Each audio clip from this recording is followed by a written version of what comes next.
ফুলকপি আর ডিম দিয়ে আপনারা দারুণ একটা রেসিপি তৈরি করে নিতে পারেন, দারুণ টেস্টি লাগে খেতে। নমস্কার বন্ধুরা, ঝর্ণাঝুমা কিচেনে সবাইকে স্বাগত। তো আজকে আমি ফুলকপি আর ডিম দিয়ে একটা রেসিপি আপনাদের সাথে শেয়ার করব। সেই জন্য এখানে দেখেন ফুলকপি নিয়ে নিলাম আর নিয়ে নিলাম ডিম। ডিমের পরিমাণটা নিয়ে নিয়েছি আমার মতো, আপনারা আপনাদের মতো নিয়ে নেবেন। তো এখন আমি দেখেন ফুলকপিগুলো পিস পিস করে কেটে নিলাম, যে মোটা ডাঁটাটা আছে ওইটা কেটে বাদ দিয়ে দিয়েছি, আর ফুলকপির উপরের অংশ থেকে একটু কেটে দিচ্ছি। কেটে কিন্তু এটা আমি পরে ব্যবহার করব।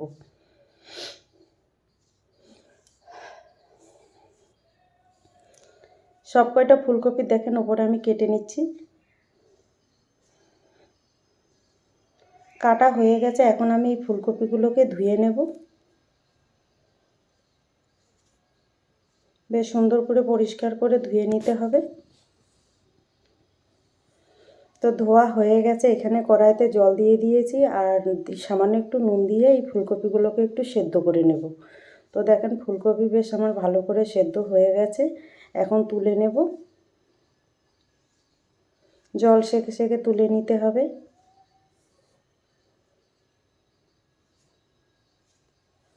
দেখেন সব তুলে নিয়ে নিয়েছি, আর এইখানে দেখেন আমি 4টি বাটি নিয়ে নিয়েছি, আর বাটির মধ্যে দিয়ে দিলাম আমি সর্ষের তেল। আপনারা চাইলে কিন্তু রিফাইন্ড তেলটাও দিতে পারেন। তারপরে দেওয়ার পরে পুরো বাটিতে আমি একটু লাগিয়ে দিচ্ছি, যাতে যখন আমি ডিমটা সেদ্ধ চাপাবো যাতে উঠে চলে আসে, সেই জন্যই দিয়েছি তেলটা। তো দেখেন 4টে বাটিতে আমি ভালো করে তেল লাগিয়ে নিয়ে নিয়েছি, আর এই যে ফুলকপিগুলো সেদ্ধ করে নিয়েছি সেইগুলো বাটির মধ্যে বেশ সুন্দর করে সাজিয়ে দিয়ে দিচ্ছি। বড় বড় ফুলকপির ফুলগুলো হলে বেশ ভালো হয়, তাহলে একটাতেই 2-3 পিস হয়ে যায়। যাই হোক আমারগুলো একটু ছোট ছোট, সেই জন্য আমি একসাথে দিয়ে দিলাম। আর দেখেন যেই ফুলকপিগুলো টুকরো টুকরো করে কেটেছি সেগুলোও কিন্তু আমি দিয়ে দিয়েছি। আর একটা বাটিতে আমি এখানে ডিম ফাটিয়ে নিলাম, তার মধ্যে নুন আর হলুদ দিয়ে দিয়েছি, দিয়ে দিলাম পেঁয়াজ কুচি, লঙ্কা কুচি দিয়ে ভালো করে ফেটিয়ে নেব। আপনারা চাইলে কিন্তু ডাইরেক্ট ডিমটা এর মধ্যে দিয়েও কিন্তু করতে পারেন, আমি এইভাবেই করছি। তো দেখেন উপরে ফুলকপির উপরে ঢেলে দিলাম। এইভাবে সব কয়টাতেই ডিমগুলো ফাটিয়ে ফাটিয়ে আমি দেব।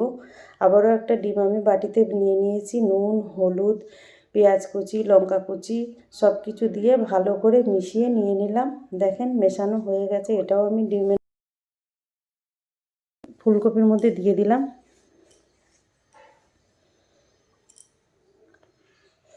দেখেন ভালো করে আমি 4টেতে দিয়ে নিয়ে নিয়েছি, আর এখানে কড়াইতে আমি জল গরম বসিয়ে দিয়েছি, আর দেখেন জল গরম ভালোভাবে ফুটে গেছে। আর এখন আমি একটা স্ট্যান্ডের উপরে বাটিগুলো বসিয়ে দিলাম। তো আমার 4টে বাটি একসাথে আসলো না, সেই জন্য 3টে বাটি আমি দিয়ে দিয়েছি, পরে একটা বাটি আমি ভাপিয়ে নেব। তো উপর থেকে থালা দিয়ে ঢেকে দিয়েছি, আর এখন আমি দেখে নিচ্ছি।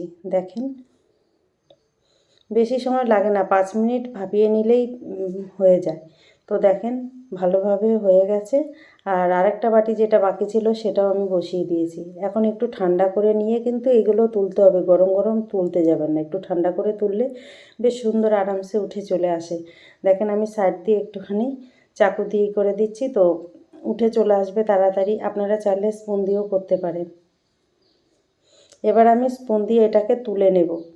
দেখেন বেশ উঠে চলে আসছে। এইভাবে সব কয়টাকে উঠিয়ে নেব আমি। উঠিয়ে এই দেখেন প্লেটে নিয়ে নিলাম। আর কত সুন্দর হয়েছে দেখতে, চাইলে কিন্তু আপনারা এরকমও খেতে পারেন। কড়াইতে আমি সর্ষের তেল গরম করে নিয়ে নিয়েছি, তার মধ্যে দেখেন সেদ্ধ করা ডিমগুলো দিয়ে দিলাম, আর এখন এগুলো ভেজে নেব, উল্টে পাল্টে বেশ সুন্দর করে ভেজে নেব। এইভাবে কিন্তু ফুলকপি আর ডিম রান্না করলে আপনারা কিন্তু মাংসর তরকারিটাও খাবেন না, এই রেসিপিটাই খাবেন। তো দেখেন কি সুন্দর ভাজা হয়ে গেছে। এইভাবে সব কয়টা আমি ভেজে নিয়ে নিলাম। আর কড়াইতে যে তেল ছিল তেলের মধ্যে আমি তেজপাতা ফোড়ন দিয়ে দিয়েছি, আর দিয়ে দিলাম দেখেন এইখানে পেঁয়াজ আর কাঁচা লঙ্কা কুচিটা দিয়ে দিয়েছি, কিন্তু সেইটা স্কিপ হয়ে গেছে ভিডিওতে। যাই হোক আপনারা অ্যাডজাস্ট করে নেবেন। তো দেখেন পেঁয়াজগুলো একটু আমি ভালো করে ভেজে নিলাম, তার মধ্যে দিয়ে দিয়েছি রসুন বাটা আর আদা বাটা। বেশ আর একটু কষিয়ে নিচ্ছি যাতে আদা আর রসুনের কাঁচা গন্ধটা চলে যায়।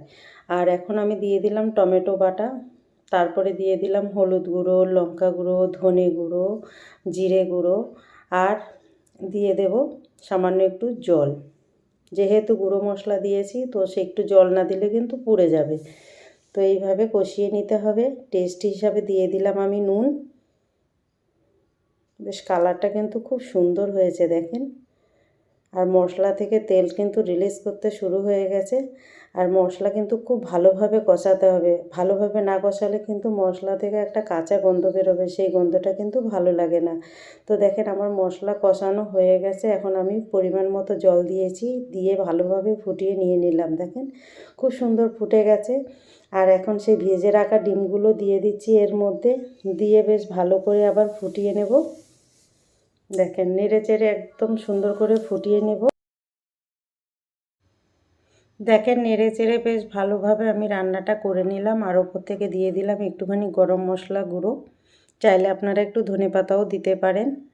তো দেখেন আমার রেডি হয়ে গেছে, এখন আমি প্লেটে নিয়ে নেব।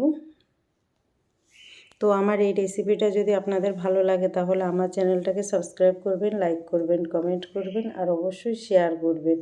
আর আমি যেইভাবে বানিয়েছি এইভাবে আপনারা বানিয়ে খেয়ে আমাকে কমেন্ট করে জানাবেন।